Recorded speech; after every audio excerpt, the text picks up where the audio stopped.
Hey guys, so today I'm going to be talking about Anora, which won the Palme Noir. Though, to be honest, I don't really care about the Palme Noir because they snubbed my boy David Lynch back in 1992. But this movie was getting pretty good reviews, and I kind of like seeing movies that have a lower budget, not a big CGI clusterfuck. So this was a nice change from that. It's a bit long, for being honest. The first act really drags on. So it's about this stripper named Anora, or Annie for short, and she starts dating this really rich, obnoxious Russian guy, uh, really a spoiled brat. Also, he looks malnourished. I feel like if he I don't know. I feel like he needs to eat something. But anyway, so she starts dating him, and she thinks like, oh, this is like a Cinderella story. Everything's gonna be amazing. And it turns out not really. So he marries her out of the blue to get like a what's it called, like a green card marriage, but his family doesn't like that. So they send these like they send these like Russian goons to come over there and force them to get an annulment. So I gotta be honest, the first 45 minutes of the movie was extremely boring to me.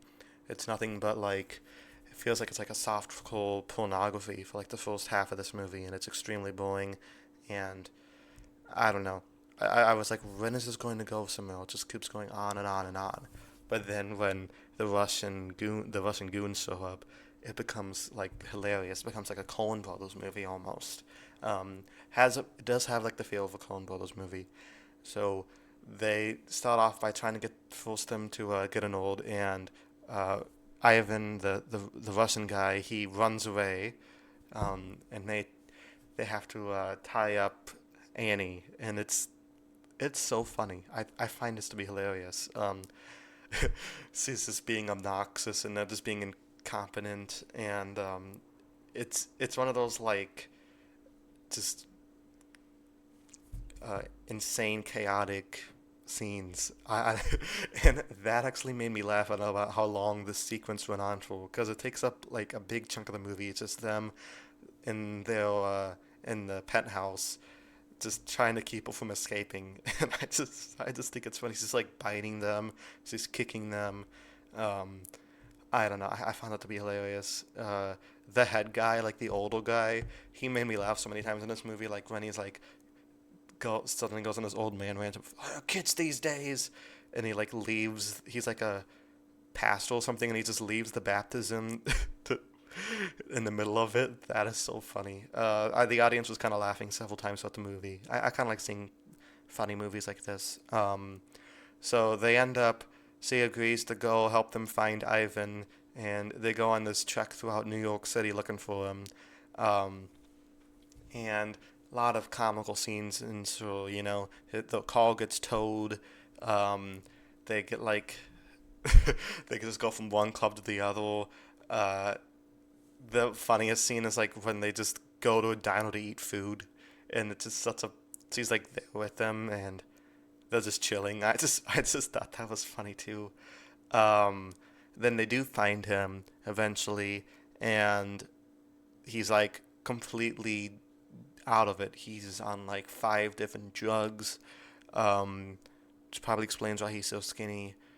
So his parents come, these mean old rich people, and they try to force them to get divorced, and he's like, okay. He's such a asshole. He's just a little punk in this movie because he clearly doesn't really care about Annie at all. Um, and it's funny because it has the twist of like you think that the stripper's in love with you, but she's just doing her job. Sees the stripper who thinks her client's in love with him, but he just wants to have fun. I thought that was kind of a neat little twist. Um, but you do start to feel really sorry for Annie as the movie progresses. She doesn't really make the best decisions. I wouldn't marry some random guy I met a week ago. She's not exactly a smart protagonist, but she is compelling. I think what makes her likable is definitely Mikey Madison's acting. She has this like really strong New York accent or New Jersey accent. She sounds like she's from The Sopranos. I just think that makes her character more comedic. Um, so eventually they're forced to get the annulment, and the guy gets back on his Russian plane, and she kind of starts bonding with the guy who captured her, um, who is, I feel like, is a lot sweeter under the surface. He was always in the background in the movie, but he doesn't really. He kind of feels sorry for her the entire movie, and she kind of like start wants to hook up with him, and then he tries, because I think that's how she copes with trauma like this, and then he tries to kiss her, and she backs off because I feel like she's not really ready for that, and she starts crying. It's a very emotional scene to end the movie on. Um, she's clearly traumatized by this movie, and it kind of comes as a whiplash because the first 2 hours and 20 minutes are like very over the top and comedic, and then you're hit with this like very devastating final scene to leave you thinking. I kind of like when movies do that. Like I said, very Coen Brothers-esque. They're able to mix comedy and tragedy very well. I didn't really connect to Anora that much as a character because he did make a bunch of dumb decisions. But like I said, the acting made up for it. Made her very feel very real, I guess. So this was definitely a mixed movie. I enjoyed a lot of it. The first half hour, not really. I was kind of waiting for things to pick up instead of this like slow moving pornographics movie. Then the second half is where it gets really going. Becomes this Coen Brothers esque comedy, like thriller. I found it to be hilarious, and then the ending kind of left you with that gut punch, made you thinking. So yeah, this is. I did my review on my top movies of the year, and I think this came in as number 4, which is pretty good considering the number of movies I saw this year. So, do I think everybody would like this movie? Not really. I think you'd either you're gonna like it or you're gonna hate it. I feel like that describes every movie made. Um, I could see why people wouldn't like this movie, but I personally enjoyed it. I like the mix of comedy, thriller, and tragedy. So, 1.5 thumbs up from Jacob, 1 3/4 thumbs up. Uh, I liked it. Let me know what you guys thought of it down in the comments below, and I'll talk to you guys next time. Happy New Year!